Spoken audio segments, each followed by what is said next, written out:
नमस्कार, स्वागत है एक बार फिर से आप सभी का exam Guruji by Arvind sir YouTube channel में। देखिए, रेलवे एग्ज़ाम्स के अंतर्गत अगर आप रेलवे ग्रुप डी या फिर रेलवे एनटीपीसी की तैयारी कर रहे हैं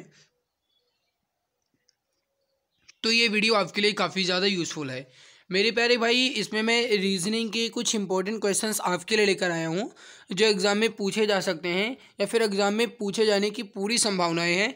वो क्वेश्चंस मैं आपके लिए लेकर आया हूँ रेलवे ग्रुप डी में जो क्वेश्चन पूछे गए हैं। देखिए, इसमें आपके 100 सेट है यानी कि 100 सेट है, जिसमें आज की ये वीडियो जो है आपके 2 सेट की होने वाली है और इसके बाद हम इसी तरीके से कंप्लीट करेंगे। देखिए, जो 17/9/2018 से 31/10/2018 तक पेपर हुए हैं उन सभी सॉल्व्ड पेपर को कंप्लीट किया जाएगा। तो गाइस, ये वीडियो आपके लिए काफ़ी ज़्यादा यूज़फुल है, प्लीज़ लास्ट तक जरूर देखिएगा ताकि आपको बहुत ज़्यादा इससे बेनिफिट मिल पाए। चलिए, बिना किसी देरी के आज के इस बेहतरीन क्लास की शुरुआत करते हैं। लेकिन उससे पहले निवेदन है कि अगर आपने अभी तक चैनल को सब्सक्राइब नहीं किया तो चैनल को पहले सब्सक्राइब कर लो ताकि आने वाली हर एक नई क्लास की भी नोटिफिकेशन आपको समय से मिला करे। देखिए, सबसे पहले आप 17/9/2018 9 बजे से 10:30 बजे के बीच पूछे गए सवाल को देखिए। पहला सवाल आपके सामने है, विषम को चुनें। इसमें से आपको बताना है कि विषम कौन सा है। देखिए, मैं आपको बता दूं कि रेलवे ग्रुप डी में जो रीजनिंग के सवाल होते हैं बहुत ही ईजी पूछे जाते हैं, मतलब बहुत ईजी सवाल होते हैं। बस थोड़ा सा आपको दिमाग लगाना है और आप इसी तरीके से आंसर निकाल सकते हैं। देखिए, पहले ऑप्शन ए वाला देखिए, इसमें अगर आप देखोगे तो जो टी लिखा है इसका जल प्रतिबिंब यानी कि उल्टा नीचे बनाया गया है। अगर आप दूसरे वाले ऑप्शन बी में देखोगे तो इसमें भी जो वी लिखा गया है इसका भी जल प्रतिबिंब ही बनाया गया है। लेकिन अगर आप ऑप्शन नंबर सी यहाँ पर देखोगे तो ये एन जैसे लिखा है, बिल्कुल डिट्टो सेम टू सेम वैसे ही लिखा है। और बाकी ऑप्शन डी में ए का भी उल्टा लिखा गया है। तो केवल और केवल सी जो है आपका यही इसमें अलग हो जाएगा जो कि ऑप्शन ए में दिया गया है। तो ए आंसर आपका यहाँ पे राइट आंसर हो जाएगा। अगला सवाल देखिए, अगला है कि दिए गए कथन और निष्कर्ष को ध्यान से पढ़ें और उस निष्कर्ष का चयन करें जो कथन का तर्कसंगत रूप से अनुसरण करता है। अब यहाँ पर आपको ये बताना है कि कथन और निष्कर्ष किस तरीके से अनुसरण करेंगे वो आपको ध्यान से देखना है। सबसे पहले आप देखिए, लिखा गया है कि सभी पंखुड़ियाँ फूल हैं, सभी पंखुड़ियाँ पीली हैं और सभी पीले फूल हैं। अब मेरे प्यारे भाई, आपको यहाँ पे डायग्राम बनाना होगा, उसके बाद आप आंसर निकालेंगे। देखिए, सबसे पहले आप ये जो 1 नंबर कथन है इसको छोड़ दीजिए, 2 नंबर कथन देखिए, सभी पंखुड़ियाँ पीली हैं। मैं यहाँ पे गाइस एक मानता हूँ ये पंखुड़ी का है, मैंने डायग्राम बनाया, ये हो गया पंखुड़ी। सभी पंखुड़ियाँ पीली हैं, सभी पंखुड़ियाँ जो हैं ये क्या है, पीली हैं, ठीक है। और सभी पीले क्या हैं, फूल हैं, सभी पीले फूल हैं। पीले का सारा हिस्सा जो है ये फूल है, ठीक है। अब इसमें क्या है, ऊपर कथन में क्या कहा गया था कि सभी पंखुड़ियाँ फूल हैं। देखिए, पंखुड़ियों का सारा हिस्सा फूल है, पंखुड़ियों का सारा हिस्सा फूल है। ये आप डायग्राम जो है ये बन चुका है। तो 1 2 3 यानी तीनों डायग्राम बन चुका है। यहाँ पे सभी पंखुड़ियाँ फूल हैं, ओके। अब देखिए, निष्कर्ष है कि सभी फूल पीले हैं। देखिए, फूल का सारा हिस्सा जो है वो पीला है, फूल का सारा हिस्सा पीला है नहीं, ये आपका जो है ये गलत दिया गया है। सभी पीले पंखुड़ियाँ हैं, सभी पीले पंखुड़ियाँ। देखिए, पीले का सारा हिस्सा पंखुड़ियाँ हैं, ये भी गलत है। पीले का कुछ हिस्सा पंखुड़ियाँ हैं, तो ये भी गलत है। यानी कोई भी निष्कर्ष अनुसरण नहीं करता है। तो ए आंसर आपका राइट आंसर यहाँ पे हो जाए। अगला सवाल देखिए, अगला सवाल है कि दिए गए शब्दों के लिए सबसे उपयुक्त बेन आरेख चुनें। यहाँ पर आपको बेन आरेख दिया गया है और शब्द दिया गया है घोड़ा, बंदर और बाघ। अब देखिए, आप एक बात अच्छे से जानते हो कि इन तीनों में कोई भी रिलेशन नहीं है। घोड़ा भी अलग है, बंदर भी अलग है और बाघ भी अलग है। यानी इन तीनों का जो डायग्राम बनेगा वो अलग अलग बनेगा। तो यहाँ पे राइट उत्तर हो जाएगा आपका ऑप्शन नंबर सी। अगला सवाल देखिए, सवाल क्या कहा गया है। ये जो सवाल है ये अवधारणा और कथन का है, इसको समझने के बाद आंसर दीजिएगा। नीचे दिए गए कथन में कौन सी अवधारणा अंतर्निहित है। कथन है, छात्र 1 ने छात्र 2 से कहा, मुझे पढ़ने के लिए आपके नोट्स चाहिए। छात्र 1 ने छात्र 2 से कहा, मुझे पढ़ने के लिए आपके नोट्स चाहिए। अवधारणा देखिए, छात्र 2 ने नोट्स तैयार कर लिए हैं। मेरे प्यारे भाई, अगर छात्र 1 ने छात्र 2 से कहा है कि मुझे आपका नोट्स चाहिए, तो ये जाहिर सी बात है कि छात्र 2 के पास नोट्स होगा ज़रूर, तभी छात्र 1 ने कहा है। तो ये तो बिल्कुल सही है। छात्र एक उसकी समझ को सत्यापित करना चाहता है, ये गलत है। मुझे ये नहीं पता कि वो उसकी समझ को सत्यापित करना चाहता है या फिर वो खुद पढ़ना चाहता है, ये नहीं पता। लेकिन इतना ज़रूर पता है कि छात्र 2 के पास नोट्स ज़रूर होगा, यानी उसने नोट्स ज़रूर तैयार कर लिया है। तो केवल और केवल अवधारणा एक अंतर्निहित है, यानी ऑप्शन ए आपका राइट आंसर यहाँ पे हो जाएगा। अगला सवाल देखिए। अगला सवाल है, निम्नलिखित श्रृंखला का अगला अक्षर ज्ञात करें। यहाँ पे सी, डी, एफ और आई दिया गया है। इसमें आपको बताना है अगला अक्षर क्या होगा। इसकी प्लेस वैल्यू को आप लिख लीजिए। सी की प्लेस वैल्यू 3, डी की हो जाएगी 4, एफ की हो जाएगी 6 और आई की हो जाएगी 9। अब इसमें आप देखिए कितना ऐड किया जा रहा है। 3 में 1 जोड़ा गया, 4 में 2 जोड़ा गया और 6 में 3 जोड़ा गया। यानी जो ये जोड़ा जा रहा है वो क्रम वाइज जोड़ा जा रहा है। 1 2 3, इसके बाद जोड़ा जाएगा 4, यानी 9 में अगर आप 4 जोड़ोगे तो ये हो जाएगा 13। और 13 जो है किसकी प्लेस वैल्यू है, तो ये यम की है, यानी ऑप्शन नंबर सी आपका यहाँ पे राइट आंसर हो जाएगा। अगला सवाल देखिए। अगला सवाल है कि कौन सी आकृति निकटस्थ सदृश होगी। यहाँ पे ये प्रश्न आकृति दी गई है। आप इस आकृति को ध्यान से देखिए। इस तरीके के सवाल को हल करने के लिए आपको क्या करना होगा, जब भी ऐसा सवाल दिया जाए तो आपको ये ध्यान देना है कि इस आकृति में या जो प्रश्न आकृति दी गई है उसमें क्या क्या दिया गया है और किस तरीके से बनाया गया है, उसके चित्र को ध्यान से देखना है। यहाँ पर अगर आप देखोगे तो आपको एक ग्लास नज़र आ रहा होगा और इसके नीचे एक प्लेट नज़र आ रही है। और उत्तर आकृति में देखोगे गाइस तो आपको ग्लास और जो प्लेट है ये सभी में नज़र आ रहा है। लेकिन आप यहाँ पर ऑप्शन को कट कीजिए। पहले ऑप्शन को देखिए, यहाँ पे ये जो ग्लास और ये रखा हुआ है प्लेट, ये एक में ही रखा हुआ है, लेकिन पहले ऑप्शन में ये अलग अलग है, तो ये ए ऑप्शन जो है आपका गलत हो जाएगा। बी ऑप्शन देखिए, बी ऑप्शन में तो ये एक में ही रखा हुआ है और अगर देखा जाए मेरे भाई तो ये सही भी रखा हुआ है, क्योंकि ग्लास का ये आकृति जिस तरीके से बनी है ये भी आकृति सही बनी है। बस अंतर ये है कि ये ग्लास यहाँ पे सीधा है, यहाँ पे ये उल्टा है, तो उससे कोई फर्क नहीं पड़ता है। सी में जो है ये उल्टा कर दिया गया है, तो ये गलत है। और डी जो है ये ग्लास का आकार भी यहाँ पे गलत दे दिया गया है, तो बी आंसर आपका राइट आंसर हो जाएगा, जो कि ऑप्शन नंबर ए में दिया गया है। अगला सवाल देखिए। दिए गए कथन को सत्य मानिए, भले ही वे सामान्यतया मान्य तथ्यों से भिन्न प्रतीत होते हों, और उसके आधार पर तय कीजिए कि दिए गए कौन से निष्कर्ष कथनों का तार्किक रूप से अनुसरण करते हैं। कथन दिया गया है, फिर निष्कर्ष दिया गया है। यहाँ पे आपको ध्यान देना है। देखिए यहाँ पे कथन है कि कुछ धातुएं लोहा है, कुछ लोहा भारी होता है। इसका डायग्राम आप बनाइए। कुछ धातुएं लोहा हैं। मैं यहाँ पे गाइस धातु को डी से डिनोट करूँगा, लोहा को यल से। देखिए कुछ धातुएं, ये धातुएं हो गया, कुछ धातुएं जो हैं ये क्या है, लोहा है, यानी कुछ धातुएं लोहा हैं, ठीक है। कुछ लोहा भारी होता है, लोहे का कुछ हिस्सा भारी है, यानी लोहे का कुछ हिस्सा जो है ये भारी है। ये मैंने भारी को बी एच से लिख दिया, ठीक है। फिर से देख लीजिए, कुछ धातुएं लोहा है, धातु का कुछ हिस्सा लोहा है, और कुछ लोहा भारी होता है, लोहा का कुछ हिस्सा भारी है, ठीक है। इसका डायग्राम कुछ इस तरीके से भी बन सकता है, डी फिर यहाँ पे यल और यहाँ पे ये बी, लेकिन ये अभी के लिए आप अपने मन में ही रखिए, ठीक है। अब देखिए निष्कर्ष है कि सभी लोहे धातुएं हैं। लोहे का सारा हिस्सा धातु है, नहीं। लोहे का कुछ ही हिस्सा धातु है, ये सारा नहीं है, तो पहला तो यहाँ पे गलत हो गया। दूसरा देखिए, सभी भारी धातुएं हैं, भारी का सारा हिस्सा धातु है, नहीं। अगर बनेगा भी तो कुछ का बनेगा, सभी का नहीं बनेगा, तो ये भी गलत है। यानी ना तो एक और ना ही दो, यानी कोई भी निष्कर्ष अनुसरण नहीं करता है, तो दिया गया ऑप्शन ए आपका राइट आंसर हो जाएगा। उम्मीद है कि मैं आपको किसी न किसी तरीके से समझाने की जो कोशिश कर रहा हूँ वो आपको समझ में आ रहा होगा। बाद में गाइस जब क्लास खत्म हो जाएगी उसके बाद आप कमेंट्स में मुझे ज़रूर बताइएगा कि जो मैं आपको समझा रहा हूँ क्या वो आपको समझ में आ भी रहा है या फिर नहीं। अपना फीडबैक जरूर शेयर कीजिएगा। अगला सवाल देखिए, कौन सा बेन आरेख निम्नलिखित के बीच संबंध को सही ढंग से दर्शाता है।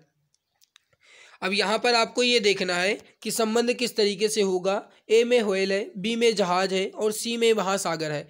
अगर आप यहाँ पर ध्यान दीजिए तो महासागर के अंदर व्हेल और जहाज दोनों होते हैं मेरे भाई। महासागर यहाँ पे जो है सी पर दिया गया है, तो ये हो जाएगा आपका महासागर, और इसमें व्हेल यानी ए वाला आपका होल हो जाएगा और बी वाला आपका जहाज हो जाएगा। तो इस तरीके से डायग्राम जो है ये ऑप्शन बी में दिया गया है, तो ये आपका बिल्कुल राइट आंसर यहाँ पे हो जाएगा। महासागर के अंदर ही व्हेल और जहाज दोनों होते हैं, तो बी आंसर आपका परफेक्ट आंसर यहाँ पे हो जाएगा।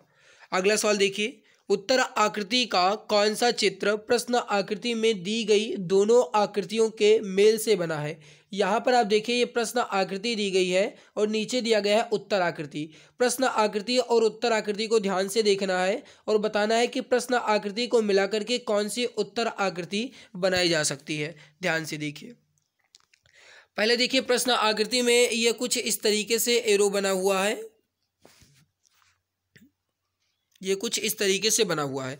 अब इसमें आपको उत्तर आकृति में इसी तरीके से ढूंढना है। ए ऑप्शन में देखिए आप, ए ऑप्शन में आप देखिए ये तो मिल गया, पहला वाला जो है ये तो मिल गया, लेकिन अगर आप ध्यान दोगे तो ये दूसरा वाला कुछ इस तरीके से बना है, लेकिन यहाँ पे ये इधर नहीं बना है, तो ये तो गलत हो गया।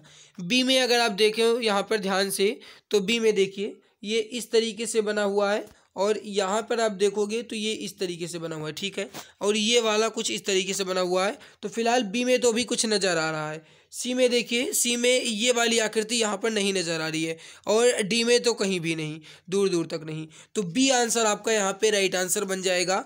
बी आंसर में किस तरीके से वो आप यहाँ पर देख लीजिए, मैं जूम इन कर रहा हूँ। देखिए यहाँ पे ये आकृति कुछ इस तरीके से बनी हुई है, जो पहली वाली आकृति यहाँ पर है, ठीक है, ठीक है। और जो दूसरी वाली आकृति यहाँ पे कुछ बर्फी जैसी नज़र आ रही है, ये आकृति भी आपको यहाँ पर ये नज़र आ रही होगी। तो बी ऑप्शन में है, जो कि ऑप्शन सी में दिया गया है। तो सी उत्तर आपका राइट उत्तर यहाँ पे हो जाएगा। अगला देखिए, दी गई आकृतियों में से कौन सी उत्तर आकृति प्रश्न आकृति श्रृंखला में रिक्त स्थान पर आएगी। यहाँ पर आपको बताना है कि इसमें इस क्वेश्चन मार्क के स्थान पर इन चारों में से कौन सी उत्तर आकृति आएगी। अब देखिए, पहली आप देखिए जो दिया गया है, इसको आप देखिए, ये दोनों जो है सटे हुए हैं, इन दोनों को खींच के बिल्कुल किनारे लाया गया है दूसरी वाली में। फिर तीसरे वाले में देखिए ये सटा हुआ है, अब इन दोनों को खींच के आपको किनारे लाना है। तो किनारे तो सभी में है, लेकिन यहाँ पर आप देखोगे तो ये कुछ वर्ग के आकार का है। तो यहाँ पे त्रिभुज है, यहाँ पे वृत्त है, यहाँ पे वृत्त है, ये गलत हो जाएगा। वर्ग के आकार का केवल बी में ही दिया गया है, तो ऑप्शन बी आपका राइट आंसर हो जाएगा। ऑप्शन ए परफेक्ट यहाँ पर दिया गया है। अगला सवाल देखिए, दर्पण को MN रेखा पर रखे जाने पर निम्न आकृति का दर्पण प्रतिबिंब चुने। कहने का मतलब यह है कि यहाँ पर आपको एक आकृति नजर आ रही है, इसका आपको दर्पण प्रतिबिंब यहाँ पर देखना है कि किस तरीके से बनेगा।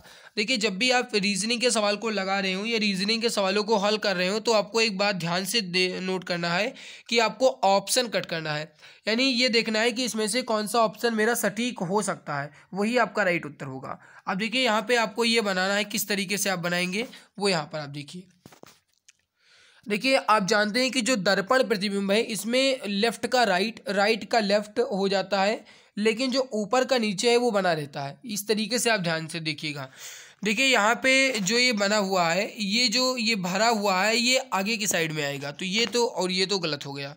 अब ये आगे की साइड में यहाँ पे भी है, आगे की साइड में यहाँ पे भी है। नीचे वाला देखिए जो राइट साइड में भरा हुआ है, ये आगे आकर के लेफ्ट साइड में हो जाएगा। तो सी में यहाँ पे खाली है लेफ्ट साइड वाला, राइट साइड में केवल ए में ही दिया गया है, तो ए आंसर आपका राइट आंसर हो जाएगा। ठीक है, किस तरीके से बना हुआ है, ये कुछ इस तरीके से बना हुआ है, ये जो है ये कुछ इस तरीके से बना हुआ है। अब ये वाला जो है ये भरा हुआ है और ये वाला भी भरा हुआ है, लेकिन जो ये दोनों है ये खाली हो जाएगा, तो जो कि ऑप्शन ए में दिया गया है, तो ए आंसर राइट आंसर यहाँ पे हो जाएगा। अगला सवाल देखिए, निम्नलिखित में से कौन सी विकल्प आकृति प्रश्न आकृति में निकटतम दर्शाती है, यानी कि इसमें समानता आपको देखना है। अब देखिए यहाँ पर आप ध्यान से,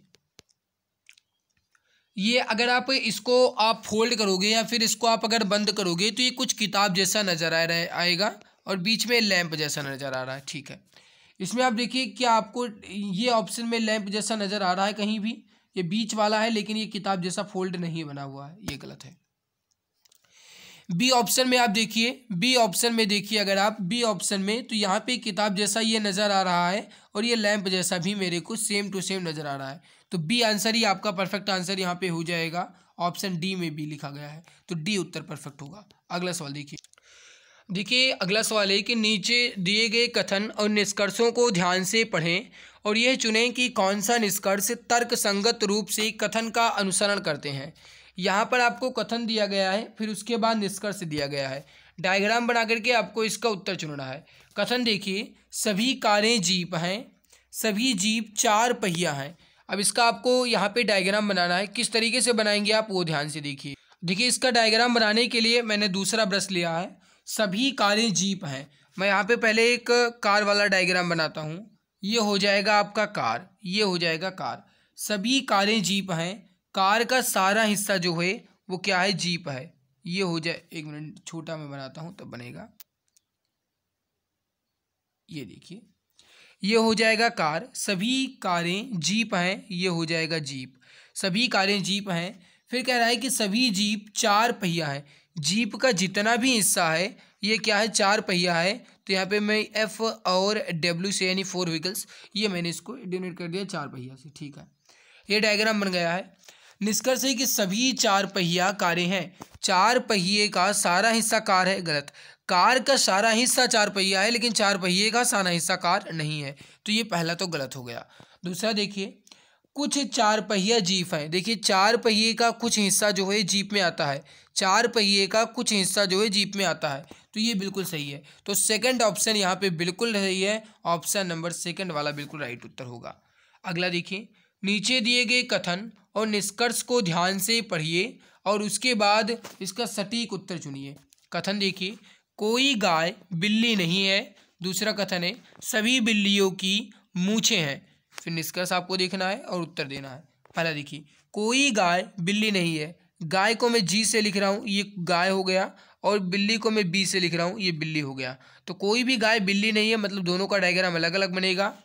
सभी बिल्लियों की मूछें हैं। बिल्ली की जितनी भी हैं, जितनी भी बिल्लियां हैं उन सभी को मूछें हैं, यानी एम।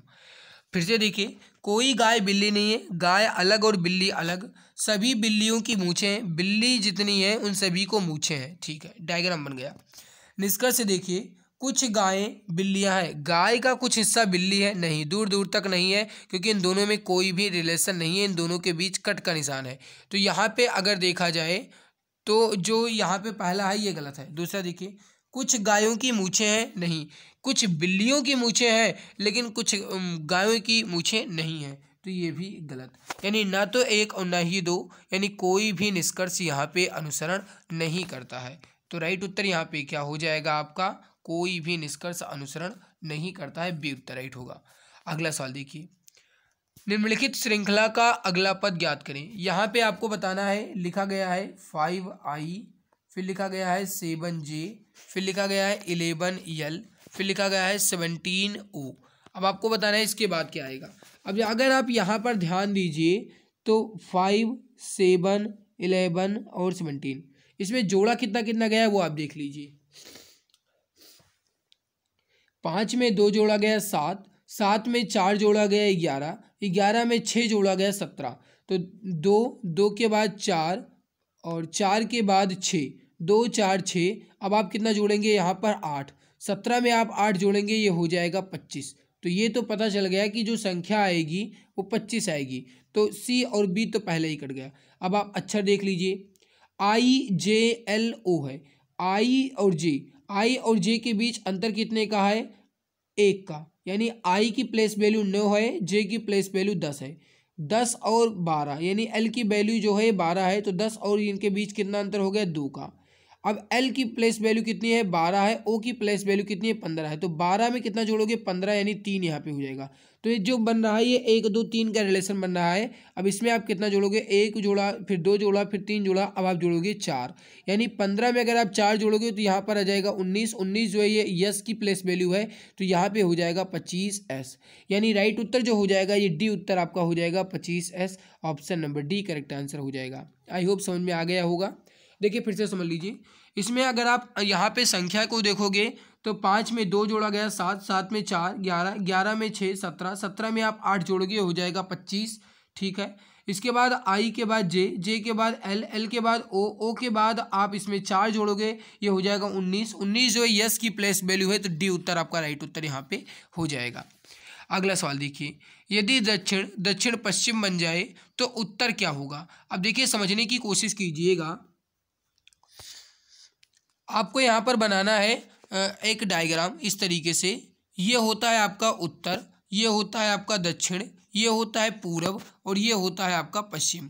उत्तर दक्षिण पूरब पश्चिम, और इसके बीच की जो 4 दिशाएं हैं वो, इसके बीच की जो 4 दिशाएं हैं वो आप देख लीजिए, ये हो गया इसके बीच से। ये हो जाएगा आपका उत्तर पूरब, ये हो जाएगा आपका दक्षिण पूरब, ये हो जाएगा आपका दक्षिण पश्चिम, और ये हो जाएगा आपका उत्तर पश्चिम। ठीक है, बन गया आपका पूरा डायग्राम। ओके, कह क्या रहा है कि यदि दक्षिण को दक्षिण पश्चिम कहा जाए या फिर दक्षिण पश्चिम बन जाता है। अब देखिए, ये है दक्षिण और ये है दक्षिण पश्चिम, ये है दक्षिण और ये है दक्षिण पश्चिम, और इन दोनों के बीच की जो अंतर है वो 45 डिग्री का है, यानी ये भी 45 है, ये भी 45 है। अब मेरे भाई अगर देखा जाए तो क्लॉक वाइज 45 डिग्री जो है ये इधर हो रहा है, यानी दक्षिण जो है दक्षिण पश्चिम बन रहा है, तो दक्षिण जो है दक्षिण पश्चिम बन रहा है, क्लॉक वाइज 45 डिग्री हो रहा है। तो उत्तर भी आपको क्लॉक वाइज घुमाना है। ये उत्तर जो है ये ऊपर है, इसको क्लॉक वाइज आपको घुमाना है, इधर घूमेगा और ये हो जाएगा उत्तर पूरब। तो यहाँ पे उत्तर पूरब किस ऑप्शन में दिया गया? सी आंसर में, option number C correct answer यहाँ पे हो जाएगा। तो आई होप आपको ये समझ में आ गया होगा। तो ये उत्तर पूरब आपका राइट उत्तर यहाँ पे हो जाएगा। 45 डिग्री आपको क्लॉक वाइज यहाँ पे घुमाना है। अगला सवाल देखिए, निम्नलिखित श्रृंखला का अगला पद क्या होगा? यहाँ पे श्रृंखला दी गई है, श्रृंखला है बी, फिर है डी, फिर है एफ, और संख्या है 25, और फिर है 23, और फिर है 21। अब अगर आप यहाँ पर ध्यान दो तो बहुत इजी है। अच्छा, पीछे और लिखा है, पीछे है वाई, फिर है डब्ल्यू, और फिर है यू। अब अगर आप यहाँ पर ध्यान दीजिए तो बी 2 पे होता है, डी 4 पे होता है, एफ 6 पे होता है, यानी यहाँ पे 2, यहाँ पे 4, यहाँ पर 6। तो अब आपको यहाँ पे 8 वाली संख्या लेनी होगी। 8 वाले में होता है एच, तो एच जो है ये केवल ए और सी में है। ठीक है, फिर संख्या आप देखिए 25 है, फिर 23 है, फिर 21 है, यानी 2 माइनस हो रहा है। तो 25 में से 2 गया 23 बचा, 23 में से 2 गया 21 बचा, 21 में से 2 जाएगा 19 बचेगा। तो H और 19 केवल ए में दिया गया है, तो ए उत्तर आपका राइट उत्तर हो जाएगा। बाकी अगर आप पिछला वाला देख लीजिए तो ये भी आपका है 25 - 2 23, 23 - 2 21, 21 - 2 19, यानी 19 पे एस आ जाएगा। तो H19S आपका राइट उत्तर होगा, जो कि ऑप्शन ए में दिया गया है। तो ए आंसर आपका राइट आंसर यहाँ पे हो जाएगा। अगला देखिए, सवाल क्या कह रहा है? एक क्षैतिज मेज पर एक घड़ी रखी है, दोपहर 3 बजे मिनट की सुई उत्तर दिशा की ओर थी। दोपहर 3:40 पर मिनट की सुई कौन सी दिशा की ओर होगी? अब आप यहाँ पर थोड़ा सा दिमाग ये लगाइएगा, जो सवाल कह रहा है उसको समझने की कोशिश पहले कीजिए। मैं यहाँ पे इसको नीचे जो है ये रफ कर देता हूँ ताकि मुझे लिखने में आसानी मिल जाए। आप देखिए, यहाँ पे सवाल कह रहा है कि एक क्षैतिज मेज पर एक घड़ी रखी हुई है। पहले आप यहाँ पर कोई एक घड़ी बना लीजिए। ये मैंने कोई एक घड़ी बनाया है। घड़ी में आप संख्या लिख लीजिए। ये हो जाएगा 12, ये हो जाएगा 6, ये हो जाएगा 3, ये हो जाएगा 9, ये हो जाएगा 1, ये 2, ये 4, ये 5, ये हो जाएगा आपका 7, ये 8, ये हो जाएगा आपका 10, और ये हो जाएगा आपका 11। ये आपकी घड़ी बन गई है। ठीक है, अब क्या कह रहा है कि दोपहर 3 बजे मिनट की सुई। इसमें आप देखिए, ये आपकी जो है ये 3 बजे का छोटी वाली सुई इधर होगी और ये बड़ी वाली सुई इधर होगी, क्योंकि ये मिनट की सुई जो है ये 12 पे होगी और जो घंटे की सुई है ये 3 पर होगी, तभी आपका 3 बजेगा। दोपहर 3 बजे मिनट की सुई उत्तर दिशा की ओर थी, तो ये उत्तर दिशा की ओर तो पहले से ही थी, और ये भी बताया गया कि उत्तर दिशा की ओर थी, तो उत्तर दिशा की ओर हो गई। अब दोपहर 3:40 पर मिनट की सुई किस दिशा में होगी? अब देखिए, यहाँ पर ये 3 तो बज रहा है, जब ये 40 मिनट होगा तब ये 8 पर आएगी। मिनट वाली ये जो सुई है, ये वाली सुई ये 8 पर आ जाएगी, तभी 5 8 40 यानी 8 पर आएगी। अब ये मिनट की सुई कुछ इस दिशा में बन रही है। इस दिशा को क्या कहा जाता है? ऊपर वाले को उत्तर, नीचे वाले को दक्षिण, राइट वाले को पूरब, और इस साइड वाले को पश्चिम। तो दक्षिण और पश्चिम होगा, यानी मिनट की सुई जो है ये 8 पर होगी और ये दक्षिण पश्चिम के बीच होगी। तो यहाँ पे राइट उत्तर होगा आपका ऑप्शन नंबर बी, दक्षिण पश्चिम। आई होप आपको ये समझ में आ गया होगा। तो दक्षिण पश्चिम आपका राइट उत्तर यहाँ पे हो जाएगा। अगला सवाल देखिए, यदि पाइप को 169165 लिखा जाता है तो स्वान को क्या लिखा जाएगा? स्वान का अंतिम अक्षर क्या होगा, ये पूछा गया है। अब देखिए, इस तरीके के सवाल को बहुत इजी तरीके से आप कर सकते हैं, बस आपको प्लेस वैल्यू याद होनी चाहिए। प्लेस वैल्यू यहाँ पे आप देखिए, पी की प्लेस वैल्यू 16 होती है, 16 लिखा गया है। आई की प्लेस वैल्यू 9 होती है, ये 9 लिखा गया है। फिर पी का 16 है तो 16 और ई का 5 है तो 5, मतलब डिट्टो जो प्लेस वैल्यू है वही लिखा गया है। तो इसी तरीके से आप स्वान का भी लिख देंगे। स्वान की जो प्लेस वैल्यू है ये यस की जो है ये 19 होती है, डब्ल्यू की 23 होती है, ए की 1 हो जाएगा और एन की हो जाएगी आपकी 14। तो इसमें पूछा गया अंतिम अक्षर क्या होगा, अंतिम अक्षर यहाँ पे 4 है, यानी ऑप्शन ए आपका राइट उत्तर हो जाएगा। ऑप्शन ए परफेक्ट आंसर यहाँ पे हो जाएगा। अगला सवाल देखिए, निम्न श्रृंखला का अगला विकल्प चित्र कौन सा होगा। आपको यहाँ पे ये बताना है कि अगला इसमें विकल्प जो है कौन सा होगा। इस तरीके के सवाल को हल करने के लिए आपको चारों ऑप्शन देखना जरूरी है, उसके बाद ही आप इसका आंसर बता सकते हैं। आप इसमें देखिए, सबसे पहले ये वाला जो बना हुआ है नीचे सेकंड वाले ऑप्शन में, इसको ध्यान दीजिए। देखिए जो सेकंड वाला है ये सेकंड में है, उसके बाद ये नीचे वाले थर्ड में है, फिर इधर आ गया है तो अब ये ऊपर जाएगा। तो ऊपर जो है केवल और केवल सी में और डी में दिया गया है, तो ये ऊपर जो है केवल और केवल सी और डी में हो जाएगा। ठीक है, अब इसके बाद देखिए यहाँ पे आप ये जो स्टार और प्लस और नीचे जो बराबर का चिन्ह लगा है इसको देखिए, ये इस साइड में है, उसके बाद ये अपने लेफ्ट साइड में आ गया, फिर उसके अपर साइड में है, तो अब इसके अपर साइड के राइट साइड में आएगा, अपर साइड के राइट साइड में दोनों में दिया गया है। तो ये तो आपका हो जाएगा सी और डी दोनों में है। अब नीचे वाला केवल और केवल आपको ये देखना है जो ये प्लस वाला है, यहाँ पे आप देखिए ये डबल प्लस है, यहाँ पे सिंगल प्लस है, यहाँ पे भी ये डबल प्लस है, तो अब ये सिंगल प्लस आएगा, यानी डी उत्तर राइट उत्तर यहाँ पे हो जाएगा। डी आंसर करेक्ट आंसर यहाँ पे हो जाएगा। अगला सवाल देखिए, सवाल क्या कह रहा है देखिए सवाल देखिए यहाँ पे आप जैसे देखिए हेलीकॉप्टर जैसे बना हुआ है, हेलीकॉप्टर जैसे बना हुआ है, इसमें आपको ये देखना है। देखिए जो ये यहाँ पे बनाया गया है त्रिभुज जैसा, ये अपर साइड में है, फिर ये उसका उल्टा हो गया है, यानी ये नीचे हो गया है। फिर देखिए यहाँ पे ये जो है लेफ्ट साइड में बना हुआ है, तो अब ये उसका उल्टा हो जाएगा, यानी ये जो त्रिभुज है ये कुछ इस तरीके से बन जाएगा, यानी राइट साइड में बन जाएगा। तो ये केवल इस तरीके से केवल और केवल ए में ही दिया गया है, ए आंसर ही आपका राइट आंसर यहाँ पे हो जाएगा।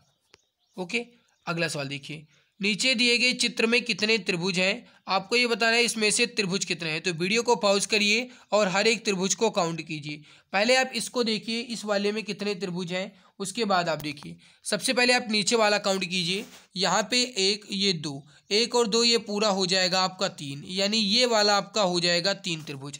ठीक है, इसके बाद आप देखिए यहाँ पे ये वाला 1 और 2 यानी 3 और 3 ये हो जाएगा 6, ये हो जाएगा आपका 6। तो आप इस तरीके से देखिए 1 2 3 4 ये पूरा हो जाएगा 5, ये पूरा हो जाएगा 6। ओके, अब इसको आप देखिए मेरे प्यारे भाई, ये हो जाएगा 7, ये हो जाएगा 8, ये पूरा हो जाएगा 9, और इसके बाद आप ऊपर वाला देख लीजिए, ये 10, ये 11, ये पूरा हो जाएगा 12, ये पूरा आपका हो जाएगा 13, और इसके बाद आप इसमें देख लीजिए, ये हो जाएगा 14, ये 15, ये पूरा आपका हो जाएगा 16, ये हो जाएगा आपका 17, फिर ये 18, ये 19, ये हो जाएगा आपका 20, और इसके बाद ये वाला आपका हो जाएगा 21, और इसके बाद अगर आप यहाँ पर देखोगे तो ये वाला आपका जो है ये वाला जो बना हुआ है ये वाला ये 22। इस तरीके से अगर आप यहाँ पर देखोगे तो और जो है वो ये है, ये वाला आपका ये 23, और एक ये पूरा आपका 24, और एक ये पूरा आपका 25, पूरा बड़ा वाला, ये पूरा बड़ा वाला 25 हो गया। और इसके बाद और कहीं तो नहीं नज़र आ रहा है 25, और हाँ एक तो ये पूरा बड़ा वाला यही पूरा ये 26 आपका हो जाएगा, और एक ये वाला बड़ा वाला पूरा आपका ये 27। तो 27 त्रिभुज से ज़्यादा त्रिभुज इसमें नहीं है, तो इसमें 27 ऑप्शन सी में दिया गया है। 27 आपका राइट उत्तर यहाँ पे हो जाएगा। ठीक है, वीडियो को पॉज करके आप एक बार फिर से खुद से काउंट कर लीजिएगा, अगर कहीं कोई ज़्यादा है या कम है तो आप मुझे बताइएगा। ठीक है, मुझे तो फिलहाल 27 नज़र आ रहा है। अब देखिए 19/9/2018 को 12:30 बजे से 2 बजे के बीच जो पूछे गए सवाल हैं उसको देख लेता हूँ। पहला सवाल देखिए, दिए गए चित्र में कितने समकोण त्रिभुज हैं। समकोण तो इजी तरीके से आप कर सकते हैं, 1 2 3 और 4 ही है, तो बी उत्तर राइट हो जाएगा। किस तरीके से वो आप यहाँ पर देखिए, मैं कलर चेंज कर दूँ क्योंकि बच्चे कह रहे हैं कि कलर चेंज करके त्रिभुज काउंट कीजिए, तो मैं यहाँ पर कलर चेंज करके आपको काउंट करके दिखा रहा हूँ। देखिए एक समकोण आपका ये वाला बन गया, एक समकोण आपका एक ये वाला बन गया, ये 90 डिग्री का है, एक समकोण आपका ये वाला हो गया। दूसरा देखिए, दूसरा समकोण आपका एक ये वाला हो गया, ये वाला आपका दूसरा समकोण बन गया, ये वाला दूसरा समकोण आपका बन गया, ये वाला। अब तीसरा आप देखिए, तीसरा जो है ये मैं रेड कलर ले रहा हूँ। तीसरा अगर आप यहाँ पर देखोगे तो ये वाला आपका हो जाएगा। तीसरा जो है आपका एक ये वाला हो जाएगा। तीसरा आपका एक ये वाला हो जाएगा। और चौथा जो है आपका ये क्या हो जाएगा, इसको मैं कलर दूसरा ले रहा हूँ, कलर ये वाला ले रहा हूँ। एक ये वाला हो गया, एक ये वाला हो गया, एक ये वाला हो गया, और चौथा जो है आपका एक ये वाला हो जाएगा। चौथा आपका एक ये वाला हो जाएगा, ये वाला। तो ये चार जो है आपके ये बन जाएंगे, यानी बी उत्तर, राइट उत्तर यहाँ पे हो जाएगा। वैसे भी आप देखिएगा तो यहाँ पे एक 90 डिग्री बन रहा है, एक यहाँ पे 90 डिग्री बन रहा है। तो यहाँ पर आपने देख लिया कि जो समकोण है वो चार आपके हो जाएंगे। अगला सवाल देखिए, नीचे दी गई पदों की श्रृंखला में अगला पद क्या होगा। आपको यहाँ पे बताना है अगला पद क्या होगा। यहाँ पे लिखा गया है 3, ब्रश छोटा कर लूँ। देखिए यहाँ पर यह है 3, फिर है 9, फिर है 27। अब इसके बाद क्या आएगा वो आपको देखना है। 3 9 27, 3 तिरिक का 9, 9 तिरिक 27, 27 तिरिक 81, 81 आ गया, यानी संख्या तो 81 यहाँ पर होगी। अब यहाँ पे अक्षर आप देख लीजिए, ई है, फिर जी है, फिर एल है, सॉरी ई है, फिर जी है, फिर आई है। ई कितने पर है, 5 पर है। जी कितने पर है, 7 पर है। आई कितने पर है, 9 है। यानी दो दो ऐड किया जा रहा है, तो 5 2 7, 7 2 9, 9 2 11, यानी 11 पे प्लस वैल्यू होती है के, तो ये 81 और के हो जाएगा, यानी ए आंसर आपका राइट आंसर यहाँ पे हो जाएगा। अगला सवाल देखिए, दिए गए कथनों पर विचार करें और तय करें कि कौन से निष्कर्ष कथनों का तार्किक रूप से अनुसरण करते हैं। कथन दिया गया है, निष्कर्ष दिया गया है। कथन है सभी लैपटॉप इलेक्ट्रॉनिक्स हैं। दूसरा कथन है सभी इलेक्ट्रॉनिक्स विकिरण उत्सर्जित करते हैं। इसके बाद निष्कर्ष दिया गया है। तो पहले कथन का डायग्राम देखिए, कथन के डायग्राम को बनाइए। यहाँ पे सभी लैपटॉप इलेक्ट्रॉनिक्स हैं, ये लैपटॉप जितना भी है वो क्या है, इलेक्ट्रॉनिक्स है। लैपटॉप का सारा हिस्सा इलेक्ट्रॉनिक्स है। सभी इलेक्ट्रॉनिक्स विकिरण उत्सर्जित करते हैं, इलेक्ट्रॉनिक्स का सारा हिस्सा जो है ये विकिरण उत्सर्जित करता है, ठीक है। निष्कर्ष देखिए, सभी लैपटॉप विकिरण उत्सर्जित करते हैं। लैपटॉप का जितना भी हिस्सा है ये विकिरण उत्सर्जित करता है, विकिरण उत्सर्जित करता है, ठीक है। फिर देखिए, कुछ विकिरण इलेक्ट्रॉनिक्स के कारण होते हैं, विकिरण का कुछ हिस्सा जो है इलेक्ट्रॉनिक्स के कारण होता है, तो ये भी सही है। यानी अगर देखा जाए मेरे भाई तो इसमें एक और दो दोनों निष्कर्ष अनुसरण करते हैं, एक और दो दोनों राइट उत्तर यहाँ पे हो जाएगा। अगला देखिए, नीचे दिए गए कथन और निष्कर्ष का अध्ययन करें। कथन है, निष्कर्ष है। देखिए कथन है कोई भी बिल्ली शेर नहीं है। बिल्ली जो है ये कोई भी बिल्ली ये शेर नहीं है। बिल्ली को मैंने बी से लिखा है, शेर को मैंने यस से लिखा है, ठीक है। कोई भी बिल्ली शेर नहीं है। बिल्ली और शेर दोनों का डायग्राम अलग अलग बनेगा। सभी शेर राजसी जीव हैं। शेर का जितना भी हिस्सा है वो राजसी जीव है, ठीक है। ये निष्कर्ष बन गया है, ये आपका मतलब जो डायग्राम है वो बन गया है। निष्कर्ष देखिए, सभी राजसी जीव शेर है। राजसी जीव का सारा हिस्सा शेर है, गलत। शेर का सारा हिस्सा राजसी जीव है, ना कि राजसी जीव का सारा हिस्सा शेर है, तो ये तो गलत हो गया। दूसरा देखिए, कुछ राजसी जीव शेर है। राजसी जीव का कुछ हिस्सा शेर है, तो ये बिल्कुल सही है। तो ये निष्कर्ष 2 तो बिल्कुल अनुसरण कर रहा है। फिर देखिए, कोई भी राजसी जीव बिल्ली नहीं है। राजसी जीव का कोई भी हिस्सा बिल्ली नहीं है, ऐसा नहीं कहा गया। केवल बिल्ली और शेर के बीच कोई निष्कर्ष नहीं है, यानी केवल और केवल कहा जाए तो निष्कर्ष 2 ही अनुसरण करता है। तो ऑप्शन नंबर ए आपका राइट उत्तर हो जाएगा, केवल निष्कर्ष 2 अनुसरण करता है। अगला देखिए, फिर कथन और दिया गया है, तर्क दिया गया है। कथन देखिए, कथन है कि क्या योग को विद्यालयों में आवश्यक किया जाना चाहिए। क्या योग को विद्यालयों में आवश्यक किया जाना चाहिए, ये कथन है। तर्क है हाँ, ये शारीरिक और मानसिक दोनों रूप से बच्चों के समग्र विकास में मदद करेगा, बिल्कुल सही है। नहीं, माता पिता अपने बच्चों के योग सीखने का विरोध करेंगे, ऐसा कोई नहीं करेगा भाई। योग जो है फायदे के लिए ही होता है। तो केवल और केवल तर्क 1 जो है प्रबल है, यानी केवल तर्क नंबर 1 ही आपका सही होगा, तर्क 1 ही सशक्त है। तो डी उत्तर राइट उत्तर यहाँ पे आपका हो जाएगा। अगला देखिए, फिर कथन और निष्कर्ष ही दिया गया है, ये भी आप देखिए। कथन निष्कर्ष, कथन देखिए लिखा गया है कि सभी ड्रेस कपड़े हैं, सभी कपड़े धागे हैं। सभी ड्रेस कपड़े हैं, ड्रेस का सारा हिस्सा कपड़ा है।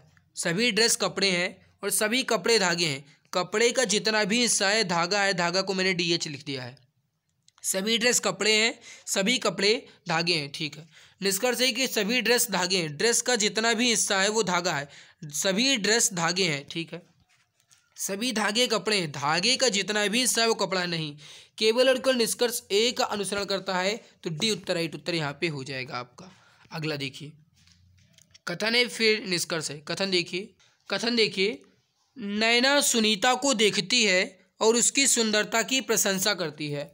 नैना सुनीता को देखती है और उसकी सुंदरता की प्रशंसा करती है। ठीक है, यानी कि नैना जो है सुनीता को देखती है और उसकी प्रशंसा करती है। तो किसकी प्रशंसा करती है? सुनीता की। कौन? नैना। ठीक है, सुनीता जो है ये नैना की तुलना में अधिक सुंदर है। मैं ऐसा नहीं कह सकता हूँ, हो सकता है कि नैना और सुनीता दोनों सुंदर हों, बट एक दूसरे को बता रही हूँ, तो ऐसा नहीं है कि नैना सुंदर नहीं है। सुनीता नैना दोनों भी सुंदर हो सकती हैं। ऐसा कथन में तो कहा नहीं गया है कि केवल सुनीता ही सुंदर है। तो मेरे प्यारे भाई पहला तो गलत। दूसरा देखिए, सुनीता के पहनावे की शैली से नैना प्रभावित है। ऐसा भी हो सकता है कि वो उसके पहनावे से नहीं बल्कि उसकी खूबसूरती से वो प्रभावित हो। तो पहनावा तो इसमें लिखा नहीं गया है कथन में, यानी जो कथन में कहा गया है उसी को ध्यान से देखना है, अपने मन से कुछ नहीं करना है। तो ये भी गलत, यानी ना तो निष्कर्ष 1 और ना ही निष्कर्ष 2। तो कोई भी निष्कर्ष अनुसरण नहीं करता है, ना तो 1 और ना ही 2। तो ऑप्शन नंबर डी परफेक्ट उत्तर यहाँ पे आपका हो जाएगा। अगला देखिए, चित्र दिया गया है, उसके बाद आपको यहाँ पे सदृश्य देखना है, ये आपको देखना है। देखिए इसमें आप देखिए एक त्रिभुज बना हुआ है, उसके बाद यहाँ पर एक देखिए एक वर्ग जैसा बना हुआ है, लेकिन दोनों में सटे हुए हैं, बीच में भी यहाँ पे एक बना हुआ है। पहला ऑप्शन देखिए, पहले ऑप्शन में अगर आप देखोगे मेरे भाई तो पहला ऑप्शन आपका सटीक लग रहा है। दूसरा देखिए, दूसरे में अगर आप देखोगे तो दूसरे में ये त्रिभुज तो बना हुआ है, लेकिन ये जो है इसके बीच में सटा नहीं हुआ है। कहने का मतलब ये सटा नहीं है। ऊपर अगर आप देखोगे तो दोनों के कोने मिल रहे हैं, लेकिन इसमें दोनों का कोना नहीं मिल रहा है। तो बी आंसर तो गलत है। सी और डी तो दूसरा पहले भी गलत दिख रहा है, तो ए आंसर परफेक्ट होगा, जो कि बी ऑप्शन में दिया गया है। तो ए आंसर करेक्ट आंसर यहाँ पे आपका हो जाएगा, ऑप्शन ए परफेक्ट होगा। अगला देखिए, इसमें से विषम को चुनना है। विषम कौन सा है?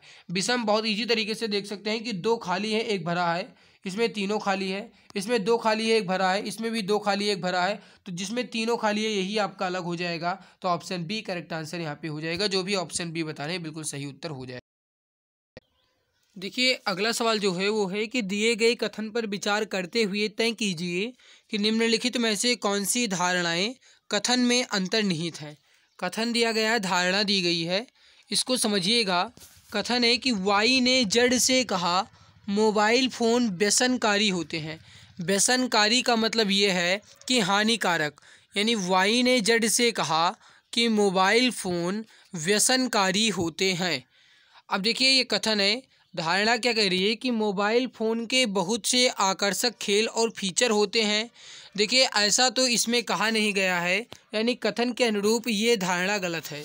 दूसरा देखिए, लोग मोबाइल फ़ोन के साथ ज़्यादा समय व्यतीत करते हैं। ये जो धारणा है ये कथन के अनुरूप है, क्योंकि कथन में ही कहा गया है कि मोबाइल फ़ोन व्यसनकारी होते हैं। तो यानी कि सेकंड ऑप्शन आपका यहाँ पे या फिर सेकंड धारणा जो है ये बिल्कुल सही है। तो केवल और केवल धारणा 2 अंतर्निहित है। वी आंसर आपका राइट आंसर यहाँ पे हो जाएगा। अगला सवाल देखिए, निम्न में से भिन्न कौन सा है? तो ये डी आंसर राइट होगा, स्तंभ। बाकी सभी जो हैं ये कलर के नेम दिए गए हैं। अगला देखिए, यदि किसी कूट भाषा में लिक्विड को PMUYMH लिखा जाता है तो उसी कूट भाषा में स्पेस को क्या लिखा जाएगा? अब देखिए अगर आप थोड़ा सा दिमाग लगाओ तो बहुत इजी तरीके से इसका आंसर निकाल सकते हो। यहाँ पर प्लेस वैल्यू अगर आप देखो तो यल जो है 12 पे होता है और पी जो है 16 पे होता है, आई 9 पे है और यम जो है 13 पे है। यानी अगर देखा जाए तो इस प्लेस वैल्यू में 4 जो है ये ऐड किया जा रहा है। 12 में 4 जोड़ा गया, 16 पे पी हो गया, आई 9 पे है, इसमें 4 जोड़ा गया, 13 पे यम हो गया। क्यू जो है ये आपका 17 पे होता है, इसमें 4 जोड़ा गया, यू 21 पे आ गया। यू आपका 21 पे होता है, इसमें 4 जोड़ा गया, वाई 25 पे हो गया। आई आपका जो है 9 पे होता है, इसमें 4 जोड़ा गया, यम हो गया। और डी आपका 4 पे होता है, इसमें 4 जोड़ा गया, एच हो गया। यानी 4 जो है ये ऐड किया जा रहा है। तो अब आपको यहाँ पे लिखना है स्पेस। स्पेस में भी आपको 4 ऐड करना है, तो मैं यहाँ पे लिख दे रहा हूँ SPAC और ई। स्पेस में देखिए एस जो है आपका ये 19 पे, पी आपका 16 पे, ए होता है 1 पे, सी होता है 3 पे और ई होता है 5 पे। इन सभी में +4 ऐड करूँगा तो 19 + 4 हो जाएगा 23। 23 पे आपका आता है डब्ल्यू, ठीक है। पी आपका 16 पे है, 16 में अगर आप 4 जोड़ोगे तो ये हो जाएगा 20 और 20 पे आता है टी, तो डब्ल्यू और टी आएगा, ठीक है। ए आपका होता है 1 पे, इसमें आप 4 जोड़ोगे ये हो जाएगा 5 और 5 पे आता है ई, तो WT और ई यानी बी आंसर आपका राइट आंसर यहाँ पे हो जाएगा। सेम इसी तरीके से 3 पे है सी, इसमें 4 जोड़ोगे ये हो जाएगा 7, 7 पे आता है आपका जी, ई जो है आपका ये 5 पे है, इसमें आप 4 जोड़ोगे ये हो जाएगा 9 और 9 पे आपका आता है आई, यानी बी आंसर करेक्ट आंसर यहाँ पे हो जाएगा, तो बी आंसर परफेक्ट होगा। अगला सवाल देखिए, नानू और नीनू सुबह सुबह एक दूसरे के विपरीत साइकिल यात्रा पर निकलते हैं। नानू सूर्य की दिशा में यात्रा करता है। कुछ समय बाद नानू बाईं मुड़ता है और नीनू दाहिने। अब वे दोनों एक दूसरे के समानांतर यात्रा कर रहे हैं। अब वे दोनों किस दिशा में यात्रा कर रहे हैं? देखिए, सुबह सुबह का मतलब होता है कि पूरब, सुबह सुबह का मतलब है पूरब, क्योंकि सुबह पूरब दिशा में ही सूर्य का उदय होता है। अब थोड़ा सा देखिए, नानू और नीनू सुबह सुबह एक दूसरे के विपरीत साइकिल पर यात्रा पर निकलते हैं। नानू जो है सूर्य की दिशा में, मेरे प्यारे भाई पूरब जो है इस दिशा में होता है, पूरब जो है इस दिशा में होता है, तो ये मैं मानता हूँ कि ये कौन है? नानू। नानू जो है ये हो गए नानू। नानू जो है ये किस दिशा में जा रहे हैं? पूरब, यानी सूर्य की दिशा में, और बताया जा रहा है कि एक दूसरे के विपरीत। अगर इधर नानू जा रहे हैं तो इधर जा रहे होंगे नीनू, इधर जा रहे होंगे नीनू, ठीक है। अब देखिए फिर कह रहा है कि कुछ समय बाद नानू बाएं मुड़ता है। नानू जो है पूरब की तरफ जा रहा है, अगर ये अपने बाएं मुड़ेगा तो ये किस तरफ जाएगा? ये ऊपर की तरफ जाएगा, यानी उत्तर की तरफ, ठीक है। इसके बाद कह रहा है और नीनू दाहिने तरफ मुड़ता है। नीनू का जो मुख है ये पश्चिम की ओर है, और अगर ये दाहिने मुड़ेगा तो ये भी उत्तर की तरफ ही जाएगा, ठीक है। अब वह दोनों एक दूसरे के समांतर यात्रा कर रहे हैं, बिल्कुल एक दूसरे के समांतर यात्रा कर रहे हैं। अब वे दोनों किस दिशा में यात्रा करें? तो दोनों के जो यात्रा है वो उत्तर की ओर हो रही है, तो मतलब डी उत्तर, राइट उत्तर यहाँ पे हो जाएगा। अब यहाँ पे एक दूसरे के विपरीत कहा गया था, एक बाएं जा रहा है एक दाएं जा रहा है, तो डी उत्तर ही आपका राइट उत्तर यहाँ पे हो जाएगा। अगला देखिए, निम्नलिखित में से कौन अन्य से भिन्न है? ब्रोकली, तुरई, गाजर, करेला। अब यहाँ पर अगर आप देखो तो जो ब्रोकली है, तुरई है, करेला है, ये जो है सब्जियों के नाम दिए गए हैं। ब्रोकली, तुरई, करेला सब्जियों के नाम है, लेकिन गाजर जो है सब्जी नहीं फल है, तो बी उत्तर राइट होगा, जो कि ऑप्शन सी में दिया गया है, तो सी करेक्ट होगा। नेक्स्ट, जूते ठीक उसी प्रकार से पैर से संबंधित हैं जिस प्रकार से ग्लव्स से संबंधित है। अब देखिए, जिसे जूता जो है ये पैर में पहना जाता है, यानी जूता जो है किस में पहना जाता है? पैर में पहना जाता है, और जो ग्लव्स है ये हाथ में पहना जाता है, तो डी उत्तर राइट हो जाएगा। ग्लव्स से है, ग्लव्स जो है हाथ से संबंधित है, तो डी उत्तर राइट उत्तर हो जाएगा यहाँ पे। देखिए, वीडियो में आगे बढ़ने से पहले आप सभी को बता दें, अगर आप रेलवे एग्जाम्स की तैयारी कर रहे हैं तो आपके लिए गुड न्यूज है। आपके लिए एक रामबाण संग्रह सीरीज के नाम से ई बुक लॉन्च की गई, जो स्पेशल रेलवे एग्जाम्स के लिए है, जिसमें कंप्लीट सिलेबस आपको मिल रहा है 60% डिस्काउंट के साथ मात्र 39 रुपये में। इस ई बुक के साथ आपको 5000 यानी 5000 से अधिक जीके के क्वेश्चंस की ई बुक जो है ये बिल्कुल फ्री मिल रही है इस रामबाण संग्रह सीरीज के साथ। तो मेरे प्यारे भाई, अभी इस पर 60% का डिस्काउंट चल रहा है, ये आपको मात्र 39 की मिल जाएगी। अदरवाइज दाम तो इसका 99 है, लेकिन अभी ये 39 की मिल जाएगी। तो अगर आपको लेना है तो 60% डिस्काउंट का फ़ायदा उठाइए, और इस नंबर पे 8948667652 8948667652 इस नंबर पे आपको व्हाट्सअप करना है। यहीं से आपको ये ई बुक मिल जाएगी, और इस ई बुक के बारे में भी पूरी जानकारी आपको यहीं से मिल जाएगी। तो नंबर ध्यान से नोट कीजिए, 8948667652। इस नंबर पे व्हाट्सअप करके इस ई बुक के बारे में एक बार जानकारी जरूर ले लीजिएगा। आपको इस ई बुक के बहुत ज़्यादा फ़ायदे मिलेंगे, एग्जाम में आपको इसका बहुत ज़्यादा बेनिफिट मिलेगा। तो नंबर एक बार ध्यान से नोट करके मैसेज जरूर कर लीजिएगा दोस्त। चलिए सवाल बढ़ते हैं अगले सवाल की तरफ। सवाल है कि पुनी अवनी की बेटी है और अमित अवनी के भाई का पुत्र है। अमित के पिता का पुनी से क्या संबंध है? अब देखिए, ब्लड रिलेशन का सवाल है, इसमें बेनारिक से मैं आपको समझाऊंगा। देखिए, पुनी जो है अवनी की बेटी है, ये हो जाएंगे अवनी। अवनी की बेटी कौन है? ये है पुनी। बेटी है तो इसको माइनस से डिनोट कर देंगे। और अमित जो है ये अवनी के भाई का पुत्र है। अमित जो है ये अवनी के भाई का पुत्र है। अमित जो है ये अवनी के भाई का पुत्र है। अवनी का कोई एक भाई है और उसका पुत्र है, उसका नाम क्या है? अमित। ये हो जाएंगे अमित, ठीक है। फिर से देखिए, पुनी जो है ये अवनी की बेटी है, ये अवनी की बेटी हो गई पुनी, और अमित जो है ये अवनी के भाई का पुत्र है।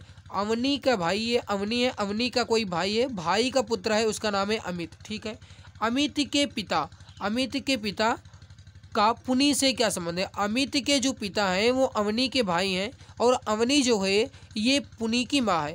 और मेरे भाई मेरी माँ का भाई मेरा कौन लगेगा? मामा। मेरी माँ का भाई मेरा कौन लगेगा? मामा। तो ये हो जाएगा आपका मामा। राइट उत्तर हो जाएगा डी आंसर, करेक्ट आंसर यहाँ पे हो जाएगा मामा। ठीक है, अगला सवाल देखिए, अगला सवाल समझिए। अगला सवाल आपके सामने कि कौन सा विकल्प निम्नलिखित के आपसी संबंध को व्यक्त करता है? ऊनी स्वेटर, कॉटन और ऊन। अब देखिए, अगर आप यहाँ पर थोड़ा सा दिमाग लगाओ कि किस तरीके से इसका वेन डायग्राम बनेगा।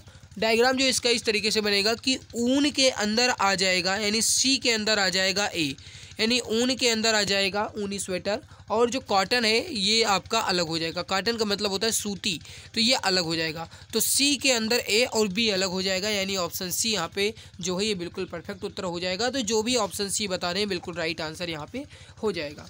भाई अगर आपको हमारी क्लास अच्छी लग रही है तो क्लास को एक बार लाइक ज़रूर कर दीजिएगा। चैनल पे पहली बार आए हो तो चैनल को सब्सक्राइब कर लो, ताकि आने वाली हर एक नई क्लास की नोटिफिकेशन, हर एक नई क्लास की अपडेट आपको समय से मिला करे। और भाई वीडियो को लाइक ज़रूर कर दिया करो, क्योंकि आपके लाइक शेयर सब्सक्राइब से मुझे मोटिवेशन मिलता है और मैं तभी आपको बेहतरीन क्लासेस दे पाता हूँ। सो प्लीज़ आपसे निवेदन है कि वीडियो को लाइक और चैनल को सब्सक्राइब जरूर कर लिया करो। बढ़ते हैं अगले सवाल की तरफ। अगला है कि दिए गए चित्र विकल्पों में से उस विकल्प का चयन करें जो लेट शब्द का दर्पण प्रतिबिंब है।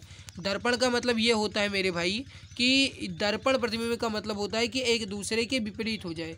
जैसे लेट का दर्पण प्रतिबिंब आपको बताना है, तो ये ई जो है ये आपका सबसे लास्ट में है, ये पहले आ जाएगा। तो यहाँ पे यल जो है ये गलत है, ई आपका पहले आ जाएगा। ई जो है इसमें पहले है, इसमें पहले है। टी आपका ये है, ये बिल्कुल सही है। तो सी आंसर आपका राइट होगा। क्यों?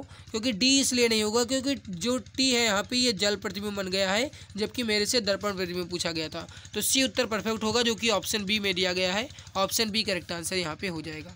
अगला देखिए, दिए गए कथन और निष्कर्ष का सावधानीपूर्वक अध्ययन करें और उनके आधार पर यह चयन करें कि कौन से निष्कर्ष कथन का तर्कसंगत रूप से अनुसरण करते हैं। कथन है, जेड ए से कहता है कि बंदर सभी जानवरों में सबसे मज़ेदार है क्योंकि वे मानवीय व्यवहार की नकल करते हैं। निष्कर्ष है, बंदरों के व्यवहार पर जेड आश्चर्यचकित है। ठीक है। दूसरा निष्कर्ष है, बंदरों को पसंद करता है। दूसरा निष्कर्ष है कि बंदरों को पसंद करता है। दूसरा निष्कर्ष है कि बंदरों को पसंद करता है। ये गलत है, ये सवाल ही पूरा का पूरा गलत है, क्योंकि यहाँ पे ना तो ये लिखा गया है कि जेड बंदरों को पसंद करता है या फिर ये बंदरों को पसंद करता है। यहाँ पे अगर ये लिखा होता है कि जेड बंदरों को पसंद करता है तो फिर इसका सवाल का आंसर बन सकता था, या फिर ये लिखा होता है कि ये बंदरों को पसंद करता है तो भी पता लगा जा सकता है। लेकिन इसमें लिखा है बंदरों को पसंद करता है, कौन पसंद करता है नहीं पता, तो ये सवाल ही गलत है। अगर मेरे भाई अगर ये सवाल गलत नहीं है तो फिर इसका आंसर किस तरीके से निकलेगा वो देखिए। बंदरों के व्यवहार पर जेड आश्चर्यचकित है। जेड जो ये ऐसे कहता है कि बंदर सभी जानवरों में सबसे मज़ेदार हैं क्योंकि मानवीय व्यवहार की नकल करते हैं। ये बिल्कुल सही है भाई, वो आश्चर्यचकित है तभी कह रहा है, तो इस हिसाब से तो ए आंसर बिल्कुल राइट होगा, यानी सी वाला बिल्कुल सही होगा। लेकिन अगर यहाँ पे कुछ नहीं लिखा है तो अगर ये नहीं लिखा है तो इसका आंसर दूसरा होगा। ठीक है, ये थोड़ा सा डाउट वाला क्वेश्चन है। अगला देखिए, नीचे दर्शाई गई चित्रों की श्रृंखला में क्वेश्चन मार्क के स्थान पर कौन सा विकल्प उपयुक्त होगा। यहाँ पर आपको ये बताना है कि इस क्वेश्चन मार्क के स्थान पर क्या आएगा। अब देखिए, इसको आप समझने की कोशिश कीजिए किस तरीके से निकलेगा। देखिए यहाँ पे ये दोनों के बीच में गैप है, या फिर इन दोनों के बीच में ग्रेटर देन का जो चिन्ह है, फिर उसके बाद ग्रेटर देन नहीं है, उसके बाद देखिए ग्रेटर देन है। अब इसके बाद भी आप ग्रेटर देन नहीं लगाओगे तो ग्रेटर देन वाला ऑप्शन कट करके सी आंसर आपका राइट उत्तर हो जाएगा, जो कि ऑप्शन नंबर ए में दिया गया है। तो बहुत ईजी था। अगला देखिए, निम्नलिखित में से गलत युग्म का पहचान करें। देखिए, कश्मीर में केसर प्रसिद्ध है, सूरत में हीरा, मुरादाबाद जो है पीतल, ये सही है, लेकिन खेतरी जो है लोहा, ये गलत है। ए आंसर राइट होगा। अगला देखिए, विकल्पों में से कौन सा दिए गए चित्र का एक निकटस्थ सदृश है। कहने का मतलब है इसमें से कौन सा निकटस्थ है। अब देखिए यहाँ पे आप देखिए जो ये स्माइल वाला है ये बिल्कुल कोने और सबसे ऊपरी या फिर कहा जाए सबसे ज़्यादा खुले भागों पे बना हुआ है। इसमें देखिए सबसे नीचे और खुले भाग या फिर बंद भाग की तरफ है, ये गलत है। इसमें देखिए गाइस ये जो है ये गलत है। इसका कारण ये है कि ये बंद भाग की तरफ है, ये नीचे अगर बना होता तो भी ये सही हो सकता था, ये भी गलत है। इसमें देखिए ये भी नीचे की तरफ ही बना है, ये भी गलत है। तो डी उत्तर आपका राइट उत्तर हो जाएगा, क्योंकि ये ऊपर की तरफ है, कोने यहाँ पे भी बने हैं, कोने यहाँ पे भी बना है, बाकी यहाँ पे भी नीचे की तरफ कुछ नहीं है, यहाँ पे भी नीचे की तरफ कुछ नहीं है। तो डी उत्तर राइट होगा, जो कि ऑप्शन सी में दिया गया है। ऑप्शन सी राइट होगा। अगला देखिए, यदि संख्या यक्ष 3208 3 से विभाज्य है तो यक्ष का मान कितना हो सकता है। देखिए इसका एक ट्रिक है, आप जानते ही हैं कि 3 से वही संख्या विभाज्य होगी जिसके योग जो है वो 3 से कटें। कहने का मतलब है कि कोई भी संख्या है अगर उसका योग 3 से विभाजित हो रहा है तो वो संख्या 3 से विभाजित होगी। अब इसको आप योग देखिए, 8 2 10 और 3 13, यानी 13 जो है ये 3 से विभाजित नहीं हो रहा है। अब इसमें क्या जोड़ूँ मैं कि 13 जो है 3 से विभाजित हो जाए। अब इसमें जोड़ना क्या पड़ेगा, 13 में अगर आप 6 जोड़ोगे तो ये 19 हो जाएगा, तो ये 3 से विभाजित नहीं होगा। 13 में अगर आप 3 जोड़ोगे तो ये 16 हो जाएगा, ये भी जो है 3 से विभाजित नहीं होगा। 13 में अगर आप 5 जोड़ोगे तो ये हो जाएगा 18, ये 3 से विभाजित हो जाएगा, 3 छक 18 यानी 6 बार जाएगा, तो ये 5 जो है ये यक्स का मान आ जाएगा। यानी कि 5 3 2 0 8 ये ऐसी संख्या है जो 3 से विभाजित हो जाएगी। तो बी उत्तर आपका राइट उत्तर यहाँ पे हो जाएगा। अगला सवाल देखिए, नीचे दी गई श्रृंखला की अगली संख्या क्या होगी। संख्या दी गई है 25 31 38 46। इसमें आपको बताना है कि अगली संख्या क्या होगी। इसका डिफरेंस आप निकालिए, 25 6 31 31 7 38 38 8 46, यानी 6 7 8 एक क्रम में बना हुआ है। इसके बाद आ जाएगा 9 9 और 6 15 यानी 55, यानी कि 46 और 9 कितना हो जाएगा 55। तो सी आंसर राइट आंसर यहाँ पे आपका हो जाएगा। क्रम में दिया गया है 6 7 8 9, इस तरीके से जोड़ना है। अगला सवाल देखिए, नीचे दी गई पदों की श्रृंखला में अगला पद क्या होगा। पद दिया गया है 3T, फिर 3A, फिर 6S, 6B, 12R और 12C, इस तरीके से है। फिर क्वेश्चन मार्क दे करके पूछा गया है। देखिए 3 एकम 3, 3 दूनी 6, 6 एकम 6, 6 दूनी 12, 12 एकम 12, 12 दूना 24, तो आएगा 24। संख्या तो सभी में 24 दी गई। अक्षर देखिए, अक्षर इस तरीके से देखिए, आप एक एक का डिफरेंस देखिए। टी से एक कम करके यस, यस से एक कम किया गया आर, आर से एक कम करोगे आपका आएगा क्यू, यानी 24 और क्यू आपका राइट उत्तर यहाँ पे हो जाएगा। तो ए आंसर राइट आंसर हो जाएगा। डिफरेंस किया गया है। इसके बाद वाला अगर आता तो आता 24 से कम 24, और उसके बाद ए, फिर बी, फिर सी, तो उसके बाद आता 24D। इसके बाद अगर पूछा जाता तो वो 24D का बनता, लेकिन यहाँ पे इसके पहले वाला पूछा गया तो 24Q आपका राइट उत्तर यहाँ पे हो जाएगा। तो यहाँ पे गाइस मैंने आपके 2 सेट कंप्लीट करवाए हैं रेलवे एग्जाम्स में जो पूछे गए थे रीजनिंग के। आई होप मेरे समझाने का तरीका आपको समझ में आया होगा। अगर अच्छा लगा तो लाइक ज़रूर कर दीजिएगा। चैनल पे पहली बार आए हो दोस्त तो सब्सक्राइब कर लो, ताकि आने वाली हर एक नई क्लास की अपडेट आपको समय से मिला करे। बाकी मेरी मेहनत आपको कैसे लगी इस पर अपना फीडबैक जरूर शेयर कीजिएगा। कहीं कोई भी डाउट है या अगर मेरे समझाने में कहीं कोई कमी रह गई है तो उस पर अपना सुझाव जरूर दीजिएगा, ताकि मैं अगली वीडियो में उस पर सुधार कर सकूँ। तो मेरे प्यारे भाई, अगर पसंद आया तो लाइक ज़रूर कर देना। बाकी PDF इसकी मैं टेलीग्राम पे दे दूंगा, वहाँ से आप इसको एक बार हल कर लीजिएगा, इससे आपका रिवाइज हो जाएगा। ठीक है, तो मिलते हैं इसके बाद एक और नई बेहतरीन वीडियो में। तब तक के लिए खुश रहिए, मुस्कुराते रहिए, अच्छे से पढ़ाई करते रहिए। जय हिंद, जय भारत, वंदे मातरम।